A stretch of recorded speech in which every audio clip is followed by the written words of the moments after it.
श्री किशोर कुमार परियोग समाहर्ता और कार्यपालक पदाधिकारी नगर परिषद।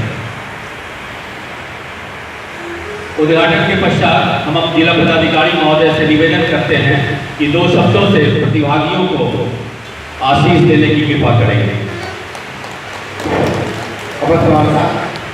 अनुमंडल कार्यालय श्री किशोर कुमार परियोग समाहर्ता कार्यपालक पदाधिकारी एवं उपस्थित सभी प्रतिभागीगण, श्रोतागण, मीडिया कर्मीगण, ये जो कार्यक्रम है इसमें युवाओं को अपनी कला के निखार में को लाने में सहायता प्रदान करता है। इसका उद्देश्य यही है कि निजी स्तर से वैसे कलाकारों को चयन किया जाए जो कि ऊपर तक पहुँचे, जिनकी पहचान नहीं हो पाई है, जिनको कोई प्लेटफॉर्म, अगर वो सीधे ऊपर जाएंगे तो उनको कोई प्लेटफॉर्म उपलब्ध नहीं हो पाएगा।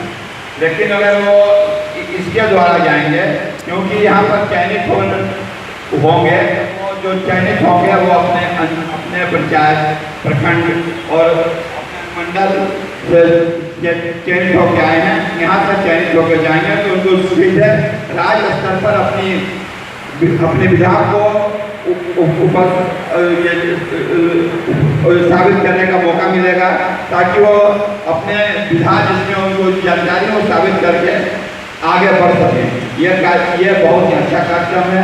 इसमें मेरा अनुरोध होगा कि अधिक से अधिक लोग भाग लें और पूरी निष्ठा से भाग लें और पूरी निष्ठा से काम करें, ताकि आप राज्य स्तर से राष्ट्रीय स्तर तक अपनी पहचान बना सकें। बहुत बहुत धन्यवाद। Be